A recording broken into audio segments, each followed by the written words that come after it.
Cek. Oke, Assalamualaikum warahmatullahi wabarakatuh. Nah, perkenalkan nama saya Muhammad Salman Al-Farisi dengan NIM J0403251118. Nah, di sini saya tanpa berlama-lama, saya akan menjelaskan mengenai insertion sort. Nah, insertion sort itu adalah salah satu jenis sorting dalam bahasa Python, yaitu untuk mengurutkan data. Nah, jadi konsep awalnya itu insertion sort itu, misalkan di sini kita ada punya data 5 4 6 1 3. Nah, dari data ini kalau misalkan kita mau mengurutkan, misalkan di sini kita ambil data yang mau kita urutkan itu awalnya dari si 1. Nah, nanti jadi cara si insertion sort ini mengurutkan, yaitu data 1 ini akan dibandingkan dulu ke data yang ada di sebelah kirinya. Nah, kalau misalkan data 1 ini data yang dari sebelah kirinya itu lebih besar dari data 1 ini, nanti dia akan bergeser. Jadi replace tempatnya. Ini jadi 6, ini jadi 1.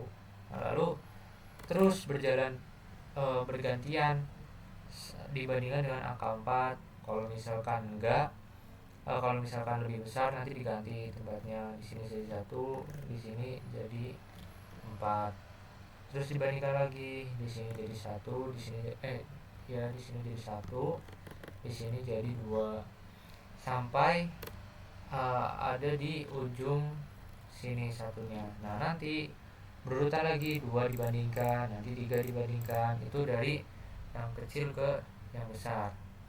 Nah, sekarang implementasinya bagaimana? Kita langsung masuk saja ke implementasinya. Nah, jadi untuk mendeklarasikan insertion sort ini, kita menggunakan def terlebih dahulu. Def insertion sort. Lalu kita pilih di sini parameternya itu apa? Parameternya data kan. Kita soalnya nama variabelnya itu adalah data. Nah, jadi si insertion sort ini itu loopingnya, pelaksanaan looping ini, maksudku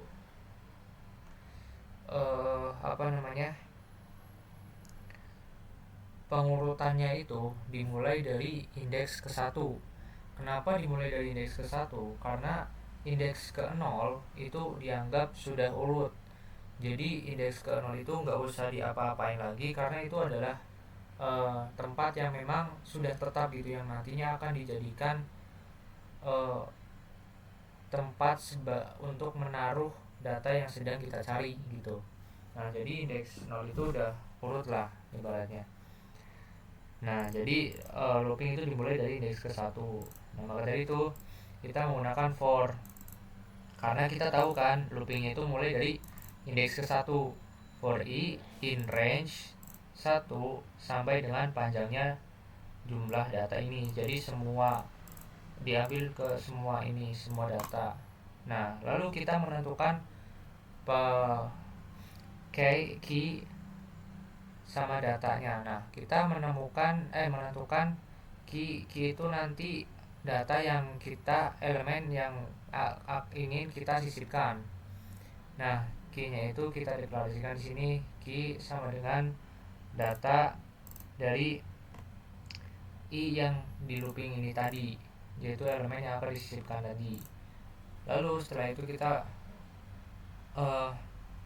lanjut cara loopingnya itu gimana. Cara loopingnya itu ini, j sama dengan kita buat variabel baru, j itu sama dengan cara loopingnya itu mundur ke kiri. Jadi i nya itu dikurangi 1, akhirnya mundur ke kiri. Nah, terus di sini kita pakai looping lagi, while. Kenapa pakai while? Karena kita nggak tahu jumlah loopingnya keberapa, nggak kayak si for ini yang dimulai dari looping ke 1. Nah, di while ini kita menggeser elemen yang lebih besar dari si key ini itu ke kanan. Jadi yang seperti saya sudah contohkan tadi, 6-nya ini akan digeser ke kanan jika lebih besar dari key. Nah, di sini kita fungsinya while selama J-nya itu lebih besar dari sama dengan 0, karena di sini kita parameternya 1 ya. Lebih besar dari sama dengan 0 dan data J itu lebih dari key, itu maka data J-nya itu plus 1 digeser ke kanan sama dengan data J. Nah, itu J sama dengan J minus 1. Lalu di sini data J plus 1 sama dengan key. Nah, ini tuh kita menyisipkan key di posisi yang benar. Kita menyisipkan key-nya itu di letak data J plus 1. Lalu kita return data di sini. Nah, terus contoh pemanggilannya itu tinggal kita panggil aja fungsinya def-nya insertion.data.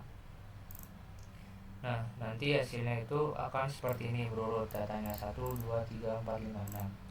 Nah, terus kalau misalkan saya tampilkan dengan tracingnya, itu akan seperti ini.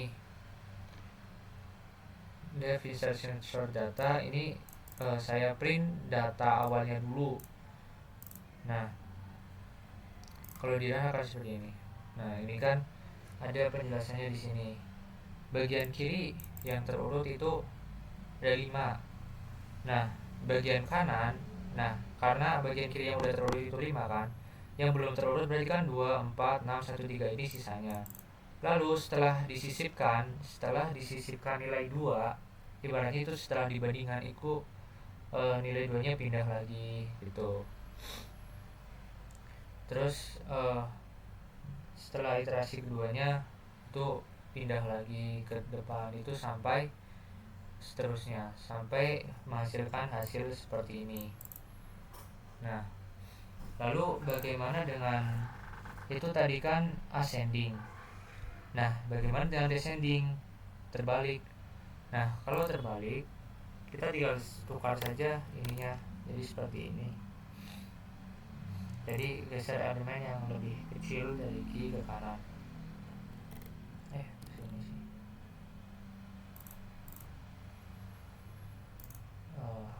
Lihat dulu. Nah, jadi ini perbandingannya itu terbalik. Dari yang besar dulu baru ke yang kecil. Gitu. Prosesnya semuanya tetap sama, cuman kita ubah parameter operasional penugasannya saja. Jadi terbalik. Nah, jadi seperti itu saja penjelasan singkat dari saya. Terima kasih. Semoga cukup jelas. Apabila ada salah kata mohon maaf. Wassalamualaikum warahmatullahi wabarakatuh.